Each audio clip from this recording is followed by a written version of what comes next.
Howdy everyone, welcome back to another video. This video is going to be a quick review of the Squidtrainer version 3.5 trainer Balisong. I actually got this trainer a couple weeks ago, but I haven't really gotten around to making a review of it until now. As you can probably tell, I'm somewhat new to Balisong flipping, so this may seem like a crazy expensive buy for someone just getting into the hobby, but I wanted to get a trainer that I could beat up and something that would last me a while. I did a lot of research into these trainers and I ended up trying to decide between the Triton, Squidtrainer, and Crackarakin, all of them made by Squid Industries. They all seem to have their pros and cons, mainly being the different price points they were at, but obviously I ended up going for the Squidtrainer. I mainly chose it because it was the middle price point between the other two trainers I was looking at. I saw it also had great reviews. I've probably watched every single English Squidtrainer review on YouTube at this point, and I'd heard that the materials were pretty good and durable. And speaking of materials, let's get into the specs. So the handle is a channel design made out of 6061 T6511 aluminum with a milled texture bead blasted finish. The blade is made of 410 heat treated stainless steel with a DLC finish, and we also have some press fit 18/8 stainless steel Zen pins, which are great, phosphorus bronze washers, and thank god a latchless design. The total length when open is 10 inches. The total length when closed is 5.75 inches. The handle is 5.5 inches with a thickness of 0.5 inches. The blade length is 5.2 inches, which for me feels a little long, but of course that's just a very small personal problem I had with it at first, but not many other people seem to have a problem with it, so most likely you won't either. But of course now after flipping it for a couple weeks it feels pretty normal. And the total weight is 4.65 ounces. Now let's go back to the handle. As I said earlier, it has a milled texture which feels great. Looking at the handle you might think the texture feels one way, but once you have it in hand it feels completely different. And this is something that I saw a couple other reviewers say as well. And this isn't a bad thing whatsoever. I just found it funny that a lot of reviewers found the texture on the handle to be a lot different than what they expected. The texture actually really helps you grip the knife. I really like it a lot. Now I got the inked silver version of the knife, mainly because it was the cheapest version of the knife that they were releasing. Oh yeah, releasing. Squid Industries trainers are in such high demand that you can't just go on their site right now and buy any trainer that you see. They only drop specific trainers each Wednesday at 11 AM PST.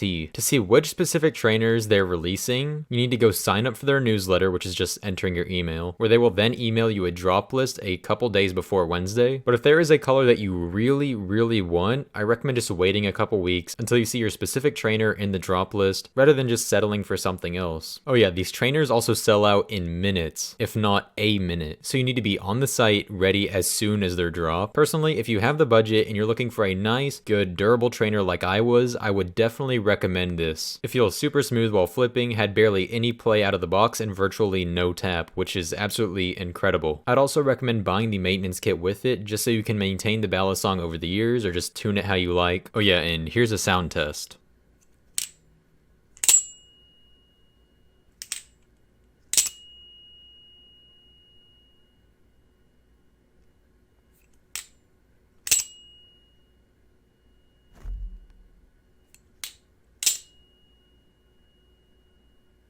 That's it for this video. I hope you enjoyed. Of course, I'll leave a link to this specific trainer down in the description if you're interested. I just want to say that I am not sponsored by Squid Industries, though if them or any other company want to send me some free Ballies, that'd be super cool. Also, subscribe if you want, I guess. Like the video, you know, do all that stuff that helps me gain favor with the YouTube algorithm. And I'll see you all in the next video. Goodbye.